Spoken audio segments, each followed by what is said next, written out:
زمان اسلام کو مسلمان محترم معزز اللہ جل وعلا شان محمد والد عظیم کلام قرآن کریم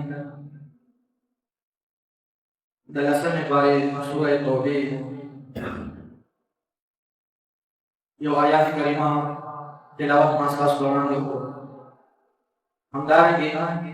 آقا نامدار فاضل موجودات سرور کونین سرکار دو جہان سید الانبیاء والمرسلین خاتم النبیین حضرت محمد مصطفیٰ صلی اللہ علیہ وآلہ وسلم یو حدیث مبارکہ مرسل چلا دے خلاصم نجور و حیثیت کا مسلمان بندہ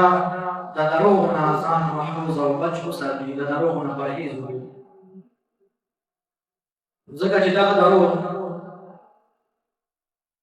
دا کبیرہ گناہونا یوا کبیرہ گناہ دا چھ قرآن کریم کے ہر خلق باندے اللہ جل جلالہ دفبل طرفنا لعنت وائی لے کم خلق چھ بخبل معاشرہ کے یا بخبل کار کسب کے تجارت کے عمدار کے دکانداری کے خبل حالت کے دے سان صدی دخبل خلینا دروغ رباسی و دروغ وائی نو دغه دروغجنو باندې الله جل جلاله خپل عظیم کلام کې لعنت وایي الله فرمایي دي لعنت الله علی الکاذبین دا الله لعنت دې په دروغجنو باندې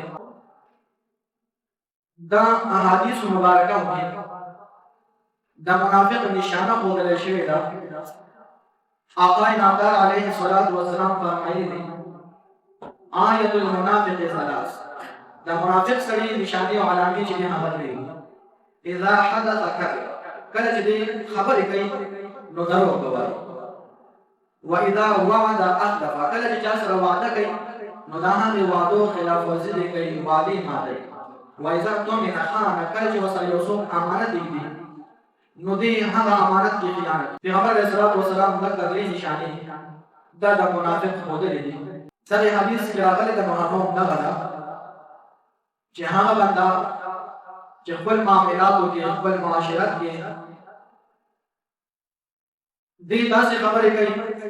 چې هغه د حقیقت نه خلاف نو دا ضرور او دا ډېر عظیم او لوی جرم دی امام مالک رحمه الله د څلورو مسلکونو کې چې هغه د احناف مسلک دی د شوافیعو دی د حنابلو دی همدارنګه د موالکو دریم نمبر لوی مسلک امام مالک رحمه الله دا مقتدا دی او امام دی او دا امام مالک رحمه الله مسجد نبوی کې د پیغمبر علیه الصلاۃ والسلام په جمعات کې در سلویخ تو کالو پورې احادیث مبارکه ودلې دي دسکړې دي مستلې دي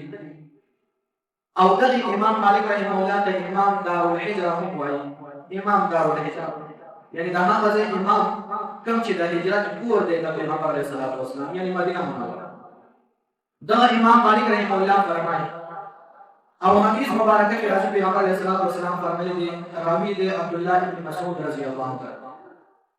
عنه فرمایي چې پیغمبر علیه السلام فرمایي تاسو رښتیا وایي ځان سره لازم کې یعنی رښتیا وایي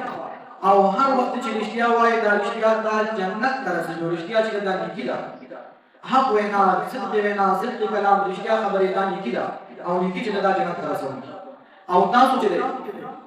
د دروغ نه ځان وساتئ ځکه دروغ چې دا ګناه ده عظیمه ګناه ده او ګناه چې د ګناهونو سره باندې جهنم ته رسېږي نو لقمان حکیم او فرمایل چې یو خبره په هغه دریو کې دا چې صدق کلام رښتیا خبره تک کمی ګړې د ټول عمر دروغ نه ځان ساتل او حدیث مبارکه کې دا راغلي دي چې یو بنده رښتیا وایي دروغ نه ځان ساتي هر حال کې رښتیا وایي تر دې پورې چې الله جل جلاله په دې باندې دا بنده صدیقین کې شمیر شي صدیق ولیکل شي الله په کتاب کې دې رښتونه ولیکل شي او یو بنده ټول عمر په هر معاملې کې دروغ وایي نو د الله جل جلاله په کتاب کې دې چې دروغجن ولیکل شي صلوات و سلام یو حدیث مبارکه کې دوه سيزونه خودلې او په یو حدیث کې شپږ سيزونه خودلې چې د دې ذمہواری ما ته چا راکړه نو پیغمبر علیه الصلوۃ والسلام فرمایلی چې هغه د جنت ذمہواری او په هغه سيزونو کې هغه شپږ سيزونو کې یاد غوښیو حدیث کې چې کوم راغلي دي په هغه کې زمونږ د موضوع سره چې د دروغ نظام ساتل د دروغ نظام ساتل دا عظیم عبادت او دروغ وایي دا ګناه کبیره هغه اویا ګناهونه چې علماء کرام په هغه باندې کتابونه لیکلي دي لکه علامه منذری رحمه الله دا هغه کتاب دی الترغیب والترهیب په هغه کې دغه کبیره ګناهونه دا هغه ذکر دی همدا کې الکبائر والصغائر نومي کتاب په هغه کې یو ګناه پکې دا دروغ وایي دروغ چې دا په هغه یو ګناهونو کې ذکر کړی دا پیغمبر علیه الصلوۃ والسلام چې معاشره کې بیګار او فساد ورېږي